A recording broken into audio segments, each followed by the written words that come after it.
Olá, boa noite. Que bom ter você aqui na Missionária TV para mais um estudo da Palavra de Deus. E nessa noite eu quero meditar com vocês sobre as atitudes divinas, sobre o favor de Deus para o ser humano.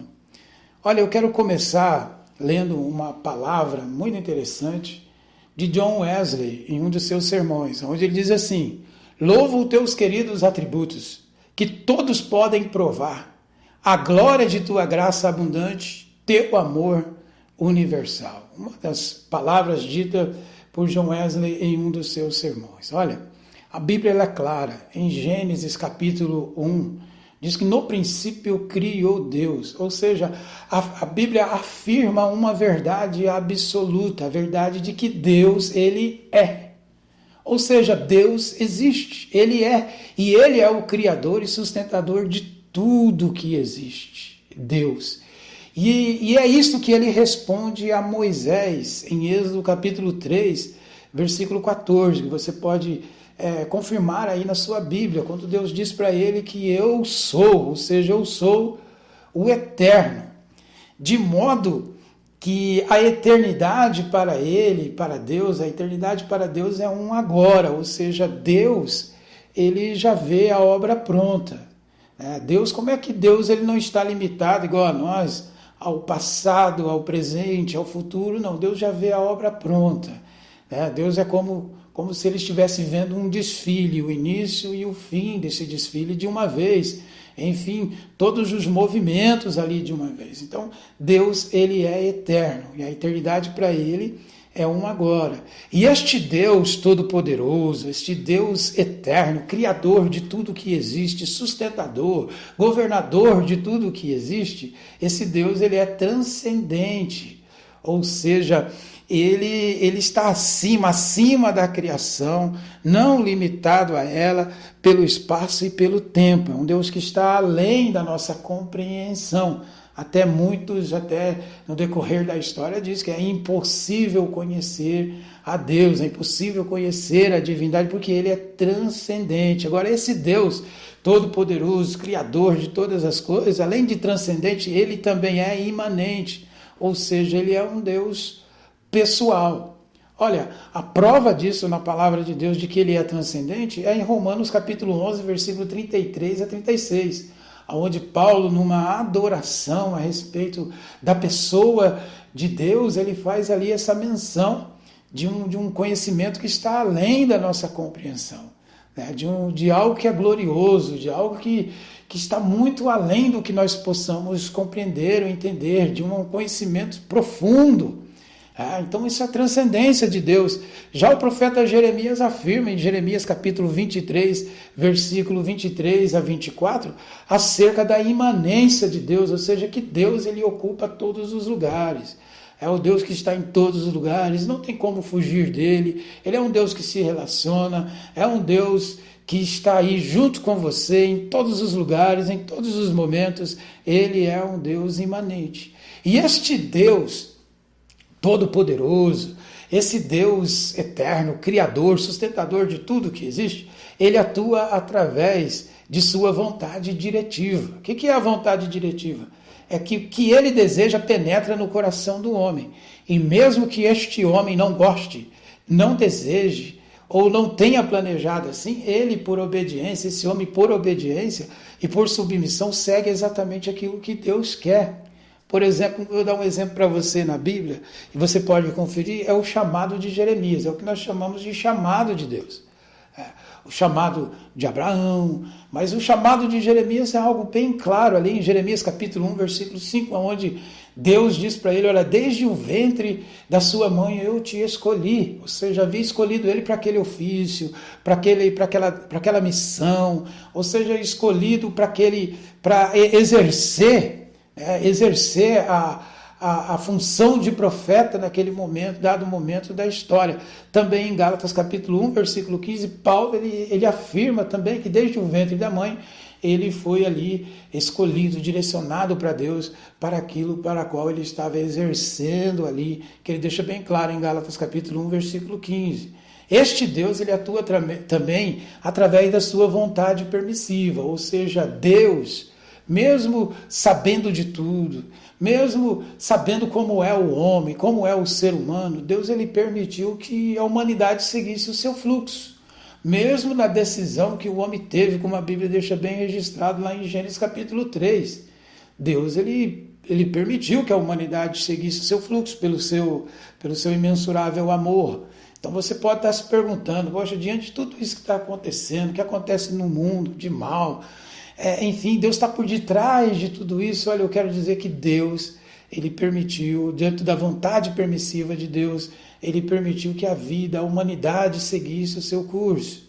E o homem, por seu livre arbítrio, ele faz as suas escolhas. Deus disse a Adão, olha, a terra é maldita por tua causa. Então, ou seja, devido às escolhas que o homem faz, ele vai adquirindo as suas devidas consequências. E Deus, no decorrer da história, ele vai trabalhando com este homem, através da reconciliação. Deus vai dando para esse homem direcionamento, enfim. A humanidade ela segue o seu curso. É bem claro isso com o sábio Salomão, em Eclesiastes capítulo 3, que debaixo do céu há tempo para tudo debaixo do céu. Né? Também ele fala acerca do ciclo da vida, sobre o ciclo que a vida, o fluxo que a vida decorre. Enfim, a vontade permissiva de Deus, ele atua através dessa vontade. Também temos a vontade secreta de Deus. A vontade secreta de Deus é que tem coisas que não foram reveladas. É o que muitos chamam de mistérios de Deus. Em Deuteronômio, capítulo 29, versículo 9, eu quero ler aqui na versão transformadora esse texto, que Moisés mesmo fala, veja, que alguns tipos de questionamentos a respeito de como Deus age, como é isso, não é de hoje. E Moisés responde desta maneira para o povo naquela época, ele diz assim, o Senhor nosso Deus tem segredos que ninguém conhece. Não seremos responsabilizados por eles, mas nós e nossos filhos somos responsáveis para sempre por tudo que ele nos revelou, para que obedeçamos a todos os termos desta lei. Então, existem coisas encobertas que competem a Deus, as descobertas competem a nós, seguirmos os rumos em obediência. Em Êxodo capítulo 33, versículo 19, ainda falando sobre a vontade secreta de Deus, lá Deus ele deixa bem claro, eu tenho misericórdia de quem eu quiser, eu ajo em quem eu quiser, enfim, essa vontade secreta de Deus. E por isso, sabendo disso, Tiago, irmão de Jesus, ele escreve lá em Tiago capítulo 4, versículo 14 a 15, enfatizando que o homem, o ser humano, é como uma neblina que se dissipa, que se desfaz a qualquer momento, da noite para o dia. A qualquer momento o ser humano ele é como uma neblina. E diante disto, nós, em submissão a esse Deus, em reconhecimento a essa soberania de Deus, nós devemos dizer sempre, se Deus quiser, eu farei isso, eu farei aquilo.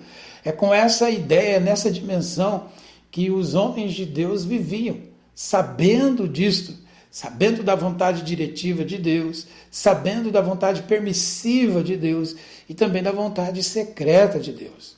O fato é que este Deus, em particular, ele tem um propósito especial a todo ser humano. Ele tem um propósito. Ele é um Deus eterno, ele não se colocou num cantão do universo e ficou lá e deixou que a humanidade seguisse o seu rumo sem se envolver. Não. Esse Deus ele tem um propósito particular, um propósito especial a todo ser humano. Não é a qualquer um ser humano, mas é a todos. A todos. Eu quero que você aí pegue a sua Bíblia e leia comigo este versículo de Deuteronômio, capítulo 32, versículo 10. Onde, neste versículo, tem algo muito especial de Deus para o nosso coração. E diz assim, achou numa terra deserta e num ermo solitário, povoado de uivos, rodeou e cuidou dele, guardou como a menina dos olhos. Deuteronômio 32, versículo 10. Olha, aqui está Moisés, já velhinho, falando para uma nova geração, a geração que iria ali tomar posse da terra prometida, juntamente com um novo líder que seria Josué. E Moisés está aqui trazendo esse recado, relembrando de tudo que Deus havia feito para o povo de Israel. Por isso que ele traz aqui, dando essa lembrança para eles, que Deus os havia guiado, que Deus os havia protegido, que Deus havia se interessado por eles. E aqui traz uma verdade acerca das atitudes de Deus em prol do ser humano. Que esse Deus Todo-Poderoso, ele tem as suas atitudes em prol do ser humano. E a primeira que nós podemos ver aqui é que Deus tem atitude de proteção pelo ser humano. Deus tem uma atitude de proteção. Veja, no versículo 10 ele diz, achou numa terra deserta. Achou. Ele nos achou. Eu gosto muito de uma palavra de John Stott, num dos seus livros, um livro chamado Por que Sou Cristão?, onde ele faz ali uma analogia, uma comparação de Deus como um cão de caça, que sai à procura do ser humano. Também uma outra, gosto muito do Rick Warren, no livro Uma Vida com Propósito, onde ele traz a ênfase de que nós somos alvo do amor de Deus. Alvo. Que Deus está o tempo inteiro lançando sobre nós o seu amor. E nós somos este alvo, este propósito especial de Deus. Então ele nos achou.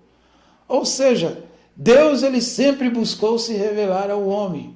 Quando eu disse lá em cima, quando eu disse agora há pouco que Deus ele é transcendente e que o homem não tem capacidade nenhuma de conhecê-lo porque está acima de nossa compreensão, então Deus, ele por amor, pelo seu infinito amor, ele se propôs a se revelar a nós. E essa revelação de Deus a nós é a maneira como ele nos acha, como nós podemos que ele nos acha, e que nós, abrindo os nossos olhos, venhamos a enxergar a ele. Ele nos revela através de algo que chamamos de revelação geral de Deus, e também através da revelação especial de Deus. A revelação geral de Deus é o que está registrado no Salmo 19, versículo 1. Que Deus, o poder dele, a presença dele se manifesta nas coisas criadas por ele. Tudo que foi criado por ele. Por isso que dentro da Bíblia nós temos várias ênfases de Deus dizendo como ele cuida dos passarinhos, como ele cuida da terra, como ele cuida dos animais, enfim, todo o universo, em toda a sua arquitetura, o seu cuidado, demonstrando ali a presença, a existência de Deus mediante as coisas que foram criadas. Então o salmista fala dessa revelação geral. E temos a revelação especial de Deus. Qual é a revelação especial de Deus? Olha, a revelação especial de Deus é a Bíblia. É a palavra de Deus. Que chega até a nós como inspiração de Deus. É a palavra soprada por Deus. Que dá para nós uma norma, um alvo, um propósito, um objetivo, uma maneira de se portar. E mais ainda, é que essa palavra de Deus traz aquela revelação especial que fala do seu Filho Jesus Cristo. Então a revelação especial de Deus está na sua palavra e também na pessoa de Jesus Cristo, como está enfatizado em Hebreus capítulo 1, versículo 1 a 2, onde está claro lá a maneira como Deus tem se revelado a nós, que é através do seu Filho Jesus. Deus outrora falado de várias formas, de várias maneiras, pelos profetas, hoje nos fala por intermédio de seu Filho Jesus. Então, através dessa revelação, Deus mostrando um interesse pelo ser humano. Um interesse que vai além da nossa compreensão, que é o amor imensurável de Deus. Amor que fez com que o próprio Jesus se dispusesse voluntariamente a se despir da sua glória e a viver aqui entre nós. Por quê? Porque ele tem interesse por nós, interesse por mim e por você. Então a atitude divina, a atitude de Deus é uma atitude de interesse pelo ser humano, de interesse por mim e por você. Ele nos acha muitas vezes no hospital, na estrada, no templo. Ele nos acha em lugares diferentes, em situações diferentes. É Ele que nos acha. É Ele que tem falado ao nosso coração dia a dia. Então é Deus que vai ao nosso encontro.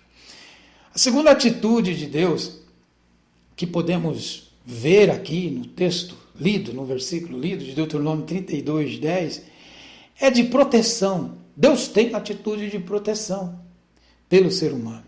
Rodeou, veja, rodeou, uma atitude de proteção. Como é que Deus ele manifesta a sua atitude de proteção? Olha, isso me leva a pensar na definição que Paulo teve acerca dessa proteção, onde Paulo deixa bem claro em Romanos capítulo 8, versículo 28, ele diz que tudo coopera para o bem daqueles que amam a Deus. Não são algumas coisas, mas é tudo.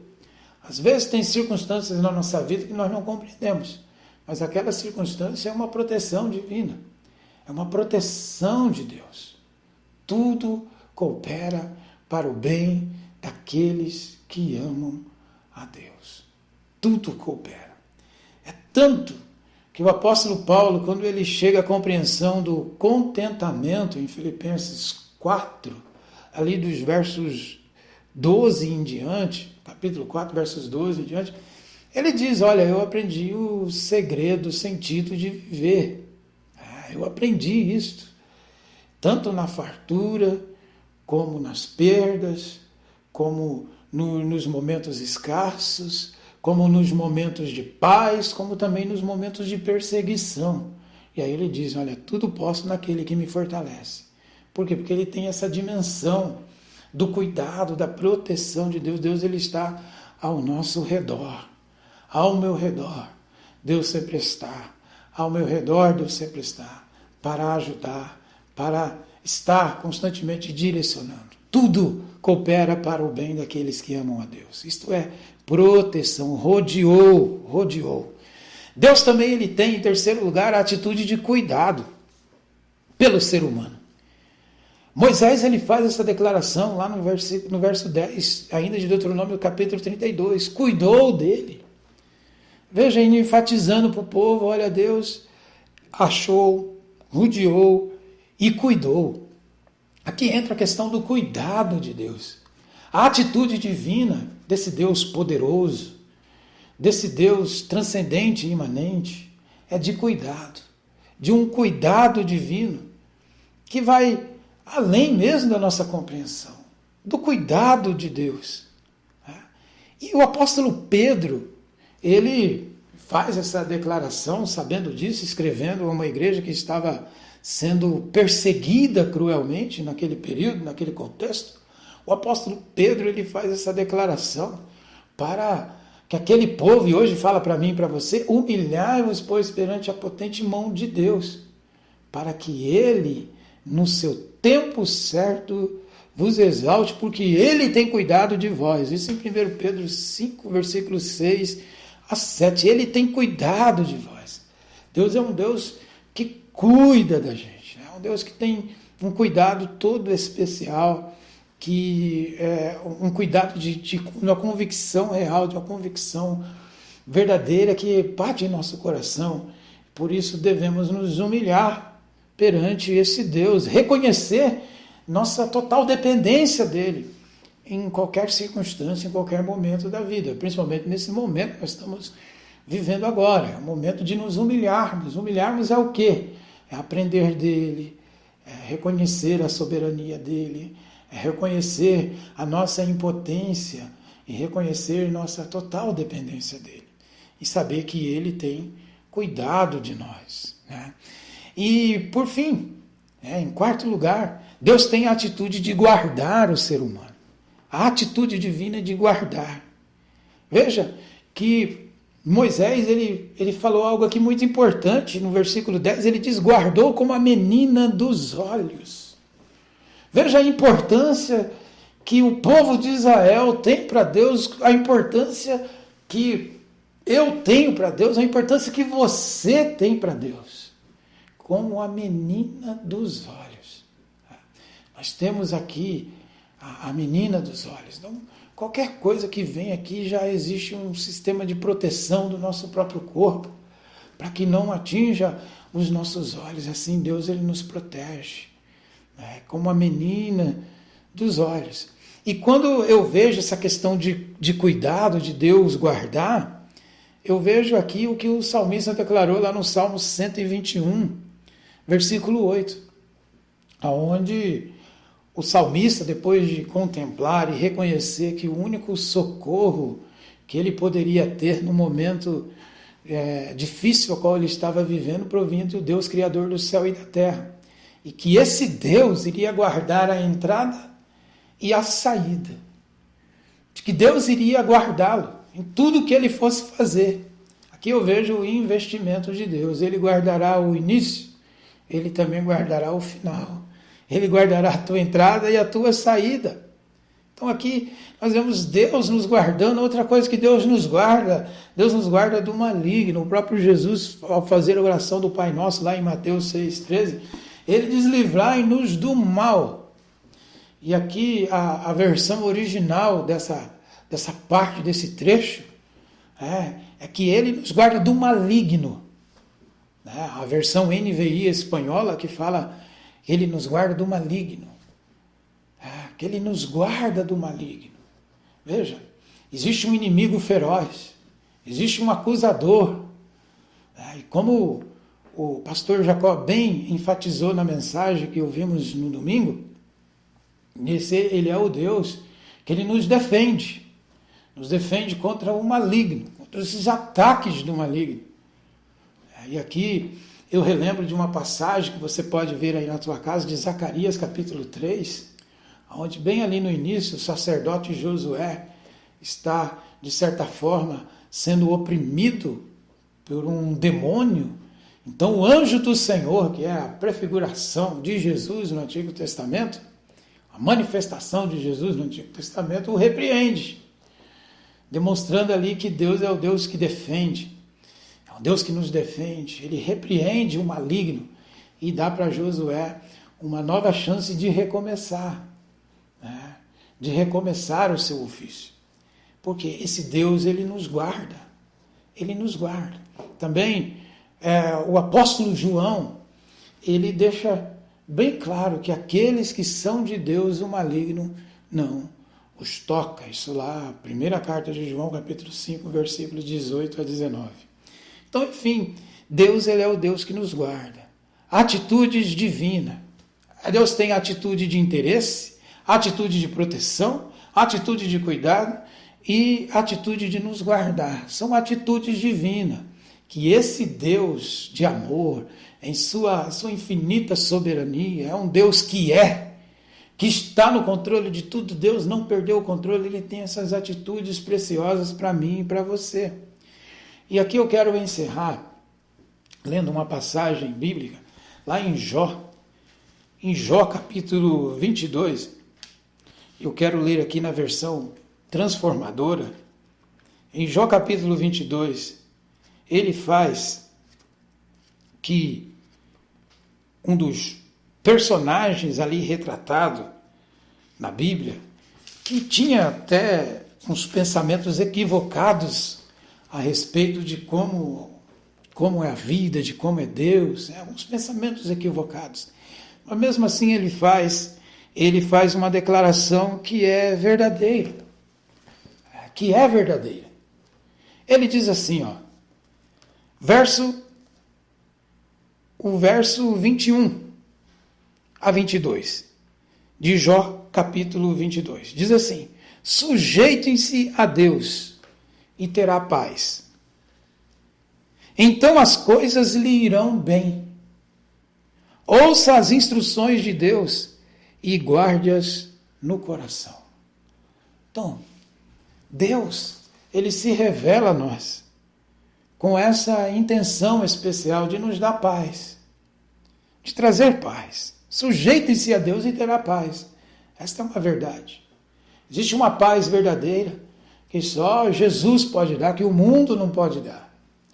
Que segurança financeira não dá, nem mesmo até saúde. Mas essa paz habita lá o coração, onde tudo que ocorrer à volta, sempre haverá uma convicção de um Redentor que vive, de algo que vai muito mais além do que nós possamos imaginar. Sujeite-se a Deus e terá paz.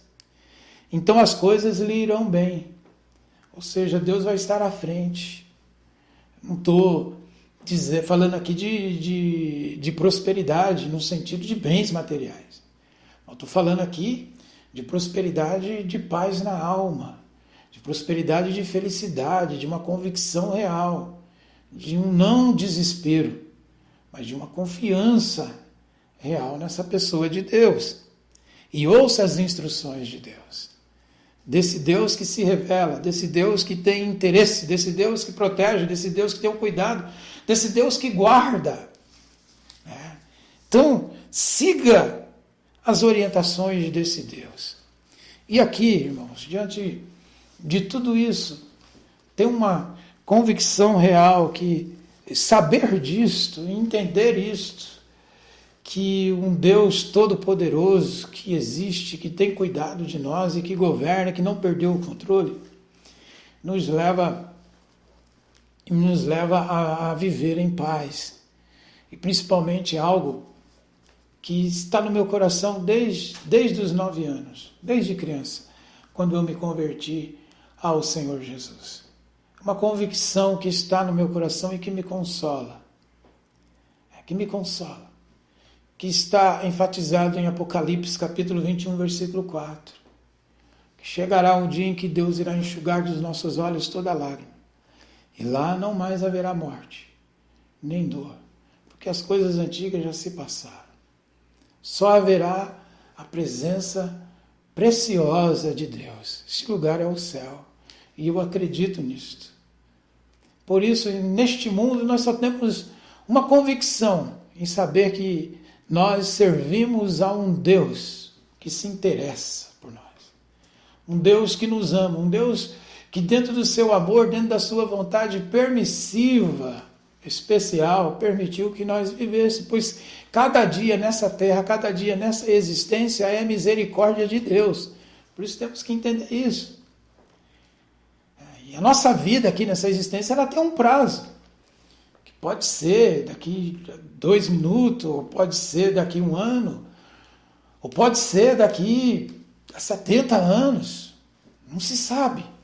Mas a vida ela tem um prazo. E a oração que eu e você que nós devemos fazer é a que Moisés fez lá no Salmo 90. Ensina-me a contar os meus dias para que eu alcance um coração sábio. Ou seja, viver intensamente cada dia nessa entoada. Lá no Salmo 90, verso 14 ou verso 12. A gente podemos confirmar. Mas é viver nessa verdade. Viver cada dia nessa existência é a misericórdia de Deus. Agora, enquanto nós temos aqui, existe uma convicção que se fecharmos os olhos para essa existência, vamos abrir na eternidade, frente a frente com Jesus. Esta é a boa convicção que Deus nos traz. São as atitudes divinas de Deus. São coisas gloriosas que Deus preparou a todos aqueles que Ele ama. Feche teus olhos aí onde você está, ou coloca a mão no coração, se você pode. Eu quero orar por você. Eu quero orar para que Deus esteja abençoando a tua casa, abençoando toda a tua família, abençoando a nossa nação, abençoando o mundo que tanto precisa da misericórdia de Deus. Oremos ao Senhor. Pai Celeste, nós te louvamos, Senhor, por o Senhor nos conceder o privilégio de vivermos mais um dia nessa existência. O Senhor nos conceder o privilégio de reconhecermos a Tua grandeza, da Tua palavra se revelar a nós, e saber que existe um Deus de amor, um Deus que se importa, um Deus que nos acha, um Deus que nos protege, um Deus que nos guarda, um Deus que está sempre ao nosso redor, um Deus que tem algo de muito precioso a nos dar, que se inicia aqui nesta terra e que se consumará na eternidade. Ó Deus, eu oro a Ti, perdoa todos os nossos pecados, Senhor. E eu oro, Senhor, para que Tu abençoas cada lar, cada família que está nos assistindo agora. Que o Senhor lhes traga a provisão que cada um precisa. Senhor, eu oro pela nossa nação, pelas nossas autoridades, que eles tenham discernimento, que eles tenham sabedoria, Senhor, em saber lidar diante de todas essas situações.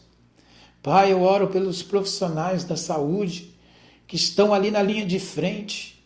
Ó Senhor Deus, dê paz ao coração deles e que diante da habilidade que o Senhor os deu, que eles estejam fazendo milagres através de suas mãos nos atendimentos, ali os médicos, enfermeiros, enfim. Senhor, cada família que tem passado por um momento de escuridão, de luta ou de luto, Senhor, que o Senhor traga o teu consolo e que nós possamos nos alegrar nesta esperança de que em breve o Senhor Jesus voltará e nós estaremos para todos sempre com o Senhor, no lugar onde não há choro, não há morte, não há dor. Tu és o Deus soberano.